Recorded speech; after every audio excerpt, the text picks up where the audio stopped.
We should talk more about the Europeans, because I think the Americans and the Europeans are now very much in the same boat. We're not Greece, but we're not in very good shape, and some of the same sets of problems have overtaken us all. Yeah, thanks for your talk. I'd like to sort of pick up on the clairvoyant moment at the end when you start talking about Illinois. So this is not a 60s or 70s question, but looking forward question. Illinois, New York, California, those are our three Greek cases. What's going to happen, and how does that impact on this convergence of liberalism and socialism? Is this going to, are these crises and are these pending defaults going to, well, how do you see that playing out, just politically? Is that going to put a pressure on this convergence of liberalism and socialism in the Democratic Party? It definitely puts pressure on it. It definitely does. But at the same time as the Blue Dogs have been virtually wiped out. Take New Jersey for a second. Chris Christie has gotten entirely too much praise. You know, I don't mean what he's done is bad. I just mean it's a long slog. Don't make a guy. I mean, this reminds me of what happened with Obama and Sarah Palin. Somebody, you know, makes a splash, and we make them, and they win American Idol, and we then make them president. This is ridiculous. I was just, this is a slight digression. I was in Indianapolis. Are you talking about Palin or Obama? All of them. Palin, Obama, Christie. I mean, why are people talking about Christie as a presidential candidate? Give me a break. You have to understand something. The governorship of New Jersey is the most powerful governorship in the United States. There are no other statewide offices. In New York, we have an attorney general. We have a controller. Leave aside what the current attorney general thinks the office ought to be, half of it ought to be handed over to Al Sharpton, or that the controller is not awake most of the time. The power of the governor in New Jersey, the governor really can do a great deal. Now, so far, he's been able to do a great deal because of a split. The president of the state senate is a guy named Sweeney. Sweeney's the head of the largest iron workers local, private sector iron workers local in New Jersey. Sweeney has cooperated because the iron workers got to have a 40% unemployment rate. Cuomo's trying to do some of the same things in New York. He's taken the construction trades into his coalition. We'll see how. I'm moderately optimistic about Cuomo. Talk to me in 2 days. So I don't know what's going to happen in Illinois, in New Jersey. In Illinois, I do have a good idea. What Madigan has done is say, in the midst of all this, there's no fat in Illinois. We still don't have to put any money into our pension funds. All these tax increases might put money into the pension funds if the money is collected. But when Maryland raised its taxes, similarly to, surprisingly, a lot of the money disappeared. About $80 billion disappeared from New Jersey under Corzon's last year with all the surcharges and taxable income. So I don't know what's going to happen. I know this is a good thing for Indiana and Wisconsin, but in the case of Illinois, you can't continue to support public sector unions at the same level. Let me go back to the 70s. What brought public sector unionism, the rise of it, was rising. 7,000 people a day were joining a public sector union in the early 1970s. What brought it to an end?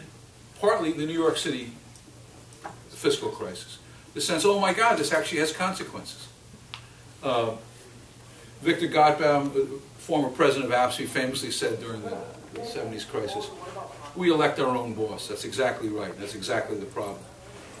The unions were on both sides of the bargaining table. So what happens is, by 1980, the New York Times is writing editorials and articles about, we're going to have a pension explosion, state budgets can't survive this. Well, what happened was 2 years later, the stock market took off. And for 25 years it took off. It did terrible damage in other ways.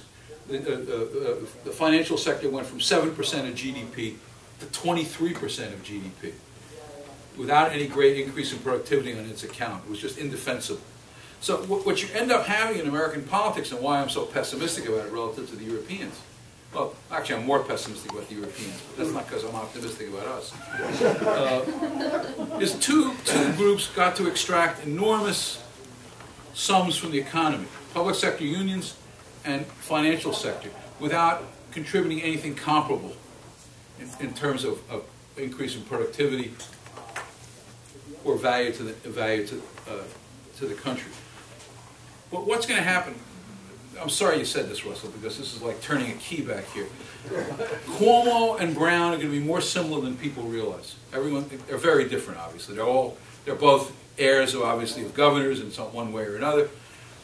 But they're playing a very similar game.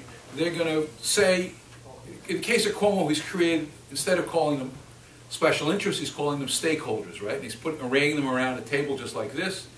And he's telling the people who made money off the hospital industries, the unions and the hospitals, who are part of a cartel. New York is run by cartels. Not in the old economic sense of cartels, but the hospitals and the hospital unions are a political cartel in Albany. The school boards and the school teachers are a cartel in Albany. He's saying, you decide a way we're going to cut this money. We're going to save enough money in Medicaid. Now, that's going to be very hard to do. The feds are suing New York State Medicaid for its corrupt practices, and they're extraordinary. Doctors who supposedly see patients 24 hours a day, 7 days a week, 30 patients an hour. But when that fails, dedication, thank you, that's good. That's good. I remember that. When that fails, Cuomo, if he's going to maintain his credibility, has to be able to make cuts. Well, Jerry Brown's doing something similar, but in a California context. He's going to introduce tax legislation that failed 2 years ago on a referendum. And when that fails, and it will, he will then have to make. The states are a little different. The problems are a little different, the constellation of force.